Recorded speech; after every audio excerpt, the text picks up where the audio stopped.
कहानी का नाम खंडहर की लिपि। लेखक जयशंकर प्रसाद। स्वर श्वेता। जब बसंत की पहली लहर अपना पीला रंग सीमा के खेतों पर चढ़ा लाई, काली कोयल ने उसे बरजना आरंभ किया और भंवरे गुनगुनाकर कानाफूसी करने लगे। उसी समय एक समाधि के पास लगे हुए गुलाब ने मुंह खोलने का उपक्रम किया, किंतु किसी युवक के चंचल हाथ ने उसका हौसला भी तोड़ दिया। दक्षिण के पवन ने उससे कुछ झटक कर लेना चाहा, बेचारे की पंखुड़ियां झड़ गईं। युवक ने इधर उधर देखा। एक उदासी और अभिलाषामयी शून्यता ने उसकी प्रत्याशी दृष्टि को कुछ उत्तर न दिया। बसंत पवन का एक भारी झोंका हा हा कर उसकी हंसी उड़ाता चला गया। सटी हुई टेकरी की टूटी फूटी सीढ़ी पर युवक चढ़ने लगा। 50 सीढ़ियां चढ़ने के बाद वह बगल की पुरानी दालान पर विश्राम लेने के लिए ठहर गया। ऊपर जो जीर्ण मंदिर था उसका ध्वंस शेष देखने को वह बार बार जाता। उस भग्न स्तूप से युवक को आमंत्रित करती हुई आओ आओ की अस्फुरित पुकार सुनाई पड़ती। जाने कब के अतीत ने उसे स्मरण कर रखा है। मंडप के भग्न कोश में एक पत्थर के ऊपर न जाने कौन सी लिपि थी जो किसी कोरदार पत्थर में लिखी गई थी। वह नागरी तो कदापि नहीं थी। युवक ने आज फिर उसी ओर देखते देखते उसे पढ़ना चाहा। बहुत देर तक घूमता घूमता वह थक गया था। इससे उसे निद्रा आने लगी। वह स्वप्न देखने लगा। कमलों का कमनीय विशाल झील की शोभा को द्विगुणित कर रहा है। उसके आमोद के साथ वीणा की झनकार झील के स्पर्श के शीतल और सुरभित पवन में भर रही थी। सुदूर प्रतीची में एक सहस्र दल स्वर्ण कमल अपनी शेष स्वर्ण किरण की भी मृणाल पर व्योम निधि में खेल रहा था। वह लज्जित होना चाहता है। वीणा के तारों पर उसकी अंतिम आभा की चमक पड़ रही है। एक आनंदपूर्ण विषाद से युवक अपनी चंचल अंगुलियों को नचा रहा है। एक दासी स्वर्ण पात्र में केसर, अंगूर, चंदन मिश्रित अंगराग और नव मल्लिका की माला कई तांबूलों में लिए हुए आई और प्रणाम करके उसने कहा, महाश्रेष्ठी, धनमित्र की कन्या ने श्रीमान के लिए उपहार भेजकर प्रार्थना की है कि आज के उद्यान गोष्ठ में आप अवश्य पधारने की कृपा करें।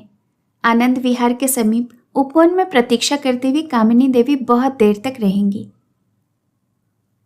युवक ने विरक्त होकर कहा, अभी कई दिन हुए मैं सिंघल से आ रहा हूं। मेरा पोत समुद्र में डूब गया है। मैं ही किसी तरह बचा हूं। अपनी स्वामिनी से कह देना कि मेरी अभी ऐसी अवस्था नहीं है कि मैं उपवन के आनंद का उपभोग कर सकूं। तो प्रभु, क्या मैं यही उत्तर दे दूं? दासी ने कहा, हाँ, और यह भी कह देना कि तुम सरी की अविश्वासिनी स्त्रियों से मैं और भी दूर भागना चाहता हूं, जो प्रलय के समुद्र की प्रचंड आंधी में एक जर्जर पोत से भी अधिक दुर्बल और उस डुबा देने वाली लहर से भी भयानक है। युवक ने अपनी वीणा को संवारते हुए कहा। दासी ने सविनय कहा, वे उस उपवन में कब की जा चुकी हैं और हमसे यह भी कहा है कि यदि वे गोष्ठ में ना आना चाहें तो स्तूप की सीढ़ी के विश्राम मंडप में मुझे एक बार अवश्य मिलें। मैं निर्दोष हूं। युवक ने रोष भरी दृष्टि से देखा। दासी प्रणाम करके चली गई। सामने का एक कमल संध्या के प्रभाव से कुम्हला रहा था। युवक को प्रतीत हुआ कि वह धनमित्र की कन्या का मुख है। उससे मरकंद नहीं, अश्रु गिर रहे हैं। मैं निर्दोष हूं, यही भंवरे भी गूंज गूंज कर कह रहे हैं। युवक ने स्वप्न में चौंक कर कहा, मैं आऊंगा। आंख न खोलने पर भी उसने जीर्ण दलान की लिपि पढ़ ली थी। निष्ठुर, अंत को तुम नहीं ही आए। युवक सचेत होकर उठने को ही था कि वह कई 100 बरस पुरानी छत धम से गिर पड़ी। वायुमंडल में आओ आओ का शब्द गूंजने लगा। धन्यवाद। कहानी का नाम ग्राम गीत। लेखक जयशंकर प्रसाद। स्वर श्वेता। शरद पूर्णिमा थी। कमलापुर से निकलते हुए करारे को गंगा 3 ओर से घेर कर दूध की नदी के समान बह रही थी। मैं अपने मित्र ठाकुर जीवन सिंह के साथ उनके सौंध पर बैठा हुआ अपनी उज्जवल हंसी में मस्त प्रकृति को देखने में तन्मय हो रहा था। चारों ओर का क्षितिज नक्षत्रों के बंधनवार सा चमकने लगा था। धवल बिंदु बिंब के समीप ही एक छोटी सी चमकीली तारिका भी आकाश पथ में भ्रमण कर रही थी। वह जैसे चंद्र को छू लेना चाहती थी, पर छूने नहीं पाती थी। मैंने जीवन से पूछा, तुम बता सकते हो वह कौन सा नक्षत्र है? रोहिणी होगी। जीवन के अनुमान करने के ढंग से उत्तर देने पर मैं हंसना ही चाहता था कि दूर से सुनाई पड़ा, बरजोरी बसे हो नयनवा में। उस स्वर लहरी में उन्मत्त वेदना थी, कलेजों को कचोटने वाली करुणा थी। मेरी हंसी सन्न रह गई। उस वेदना को खोजने के लिए गंगा के उस पार वृक्षों की श्यामलता को देखने लगा, परंतु कुछ न दिखाई पड़ा। मैं चुप था। सहसा फिर सुनाई पड़ा, अपने बाबा की बारी दुलारी, खेलत रही आंगनवा में, बरजोरी बसे हो नयनवा में। मैं स्थिर होकर सुनने लगा, जैसे कोई भूली भी सुंदर कहानी हो। मन में उत्कंठा थी और एक कसक भरा कौतूहल भी। फिर सुनाई पड़ा, इकुल बतिया कबो नाही जनली, देखली कबो सपनवा में, बरजोरी बसे हो नयनवा में। मैं मूर्ख सा उस ज्ञान का अर्थ संबंध लगाने लगा। आंगन में खेलते हुए इकुल बतिया वह कौन सी बात थी, उसे जानने के लिए हृदय चंचल बालक सा मचल गया। प्रतीत होने लगा उन्हीं कुल अज्ञात बातों के रहस्य जाल में मछली सा मन चांदनी के समुद्र में छटपटा रहा है। मैंने अधीर होकर कहा, ठाकुर, इसको बुलवाओगे? नहीं जी, वह तो पगली है। पगली? कदापि नहीं। जो ऐसा गा सकती है वह पगली नहीं हो सकती। जीवन, उसे बुलाओ, बहाना मत बनाओ। एक दीर्घ निश्वास को छिपाते हुए जीवन ने कहा, तुम व्यर्थ हट कर रहे हो। मेरा कौतूहल और भी बढ़ा। मैंने कहा, हट नहीं, लड़ाई भी करना पड़े तो करूंगा। बताओ, तुम क्यों नहीं बुलाने देना चाहते हो? वो इसी गांव के भाट की लड़की है, कुछ दिनों से सनक गई है। रात भर कभी कभी गाती हुई गंगा के किनारे घुमा करती है। तो इससे क्या, उसे बुलाओ भी। नहीं, मैं उसे न बुलवा सकूंगा। अच्छा, तो यही बताओ कि क्यों न बुलवा सकोगे? वह बात सुनकर क्या करोगे? सुनूंगा। यह न समझना कि मैं तुम्हारी जमींदारी में इस समय बैठा हूं तो तुमसे डर जाऊंगा। मैंने हंसकर कहा। जीवन ने कहा, तो सुनो। तुम तो जानते ही हो कि देहातों में भाटों का काम प्रधान है। किसी अपने ठाकुर के घर उत्सवों पर प्रशंसा के कवित्व सुनाना। उनके घर की स्त्रियां घरों में गाती बजाती हैं। नंदन भी इसी प्रकार मेरे घराने का आश्रित भाट है। उसकी लड़की रोहिणी विधवा हो गई। मैंने बीच में ही टोक कर कहा, क्या नाम बताया? जीवन ने कहा, रोहिणी। उसी साल उसका दुरागमन होने वाला था। नंदन लोभी नहीं है, उसे और भाटों के सदृश मांगने में भी संकोच होता है। यहाँ से थोड़ी दूर पर गंगा किनारे उसकी कुटिया है। वहाँ वृक्षों का अच्छा झुरमुट है। एक दिन मैं खेत देखकर घोड़े पर आ रहा था। बहुत कड़ी धूप थी। मैं नंदन के घर के पास वृक्षों की छाया में ठहर गया। नंदन ने मुझे देखा। कंबल बिछाकर उसने अपनी झोपड़ी में मुझे बिठाया। मैं लू से डरा था। कुछ समय वहीं बिताने का निश्चय किया। जीवन को सफाई देते देखकर मैं हंस पड़ा, परंतु उसकी ओर ध्यान न देकर जीवन ने अपनी कहानी की गंभीरता विच्छिन्न न होने दी। हाँ, तो नंदन ने पुकारा, रोहिणी, एक लोटा जल तो ले आ बेटी, ये तो अपने मालिक हैं, इनसे कैसी लज्जा। रोहिणी आई। वो उसके यौवन का प्रभात था।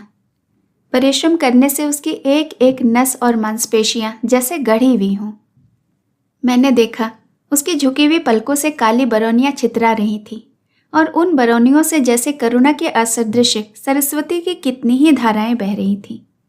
मैं न जाने क्यों उद्विग्न हो उठा। अधिक काल तक वहां ठहर न सका, घर चला आया। विजया का त्योहार था। घर में गाना बजाना हो रहा था। मैं अपनी श्रीमती के पास जा बैठा। उन्होंने कहा, सुनते हो? मैंने कहा, दोनों कानों से। श्रीमती ने कहा, यह रोहिणी बहुत अच्छा गाने लगी है। और भी एक आश्चर्य की बात यह है कि यह गीत बनाती भी है और गाती भी है। तुम्हारे गांव की लड़कियां तो बड़ी गुणवती हैं। मैं हूं कहकर उठकर बाहर आने लगा।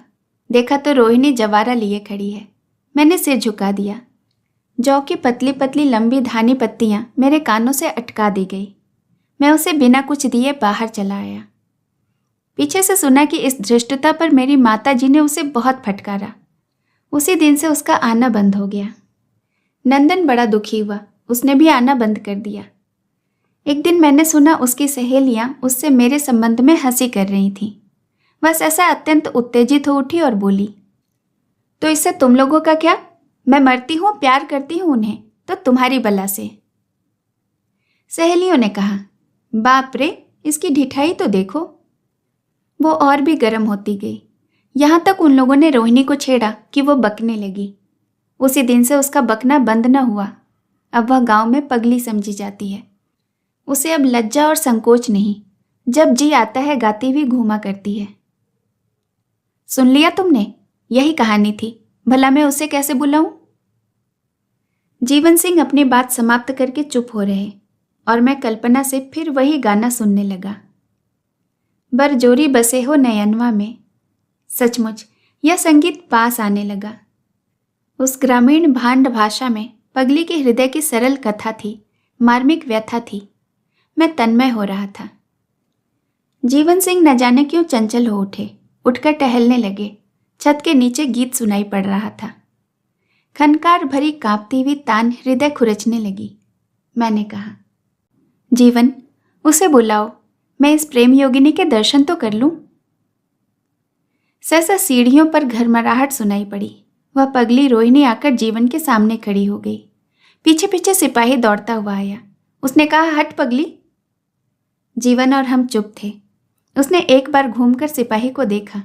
सिपाही सहम गया। पगली रोहिणी फिर गा उठी, ढीठ बिसारे बिसरत नहीं, कैसे बसो जाए बनवा में, बरजोरी बसे हो। सहसा सिपाही ने कर्कश स्वर में फिर डांटा। वह भयभीत हो जैसे भागी या पीछे हटी मुझे स्मरण नहीं, परंतु छत के नीचे गंगा के चंद्रिका रंजित प्रवाह में एक छपाका हुआ। हतबुद्धि जीवन देखते ही रहे। मैं ऊपर अनंत की उस दौड़ को देखने लगा। रोहिणी चंद्रमा का पीछा कर रही थी और नीचे छपाके से उठे हुए कितने ही बुदबुदों में प्रतिबिंबित रोहिणी की किरणें विलीन हो रही थीं। धन्यवाद। कहानी का नाम कलावती की शिक्षा। लेखक जयशंकर प्रसाद। स्वर श्वेता। श्याम सुंदर ने विरक्त होकर कहा, कला, यह मुझे नहीं अच्छा लगता। कलावती ने लैंप की बत्ती कम करते हुए सिर झुकाकर तिरछी चितवन से देखते हुए कहा, फिर मुझे भी सोने के समय यह रोशनी अच्छी नहीं लगती। श्याम सुंदर ने कहा, तुम्हारा पलंग तो इस रोशनी से बचा है, तुम जाकर सो रहो। और तुम रात भर यूं ही जागते रहोगे। अब की धीरे से कलावती ने हाथ से पुस्तक भी खींच ली। श्याम सुंदर को इस स्नेह पर भी क्रोध आ गया। तिनक गए। तुम पढ़ने का सुख नहीं जानती, इसलिए तुमको समझाना ही मूर्खता है। कलावती ने प्रगल्भ होकर कहा, मूर्ख बनकर थोड़ा समझा ही दो। श्याम सुंदर भड़के। उनकी शिक्षिता उपन्यास की नायिका उसी अध्याय में अपने प्रणयी के सामने आई थी। वह आगे बातचीत करती, उसी समय ऐसा व्याघात। स्त्रीणाम माध्य प्रणय वचनम। कालिदास ने भी इसे नहीं छोड़ा था। कैसा अमूल्य पदार्थ। अशिक्षिता कलावती ने वहीं रसभंग कर दिया। बिगड़ कर बोले, वह तुम इस जन्म में न समझ सकोगी। कलावती ने और भी हंसकर कहा, देखो, उस जन्म में भी ऐसा बहाना न करना। पुष्पाधार में धरे हुए नरगिस के गुच्छे ने अपनी एक टक से देखती हुई आंखों से चुपचाप यह दृश्य देखा और वह कालिदास के तात्पर्य को बिगाड़ते हुए श्याम सुंदर की घृष्टता सहन न कर सका और शेष विभ्रमोही प्रियेशु का पाठ हिलकर करने लगा। श्याम सुंदर ने लैंप की बत्ती चढ़ाई। फिर अध्ययन आरंभ हुआ। कलावती अब की अपने पलंग पर जा बैठी। डब्बा खोलकर पान लगाया, 2 खिली लेकर फिर श्याम सुंदर के पास आई। श्याम ने कहा, रख दो। खिले वाला हाथ मुख की ओर बढ़ा, कुछ मुख भी बढ़ा, पान उसमें चला गया। कलावती फिर लौटी और एक चीनी की पुतली लेकर उसे पढ़ाने बैठी। देखो, मैं तुम्हें 2-4 बातें सिखाती हूँ, उन्हें अच्छी तरह रट लेना। लज्जा कभी न करना। ये पुरुषों की चालाकी है जो उन्होंने इसे स्त्रियों के हिस्से में कर दिया है। ये दूसरे शब्दों में एक प्रकार का भ्रम है। इसलिए तुम भी ऐसा रूप धारण करना कि जो पुरुष बाहर से अनुकंपा करते हुए तुमसे भीतर भीतर घृणा करते हैं ना, वो तुमसे भयभीत भी रहें और तुम्हारे पास आने का साहस भी न करें। और कृतज्ञ होना दासत्व है। चतुरों ने इसे अपने कार्य साधन करने का अस्त्र बनाया है, इसलिए इसकी ऐसी प्रशंसा की है कि लोग इसकी ओर आकर्षित हो जाते हैं। किंतु है तो यह दासत्व, यह शरीर का नहीं किंतु अंतरात्मा का दासत्व है। इस कारण कभी कभी लोग बुरी बातों का भी समर्थन करते हैं। प्रगल्भता, जो आजकल बड़ी बाढ़ पर है, बड़ी अच्छी वस्तु है। उसके बल से मूर्ख भी पंडित समझे जाते हैं। उसका अच्छा अभ्यास करना जिससे तुमको कोई मूर्ख न कह सके और कहने का साहस भी न हो। पुतली, तुमने रूप का परिवर्तन भी छोड़ दिया है, ये तो और भी बुरा है। सोने के कोर की साड़ी अभी तक तुम्हारे सर को ढके हुए है। तनिक इसे खिसका दो, बालों को लहरा दो, लगेंगे लोग पैर चूमने, समझी ना। श्याम सुंदर के उपन्यास की नायिका भी अपने नायक के गले लग गई थी। प्रसन्नता से उसका मुखमंडल चमकने लगा था। वह अपना आनंद छिपा नहीं सकता था। पुतली की शिक्षा उसने सुनी कि नहीं हम नहीं कह सकते, किंतु वह हंसने लगा। कलावती को क्या सूझा, लो वह तो सचमुच गले लगी हुई थी। अध्याय समाप्त हुआ। पुतली को अपना पाठ याद रहा कि नहीं, लैंप के धीमे प्रकाश में कुछ समझ न पड़ा। धन्यवाद।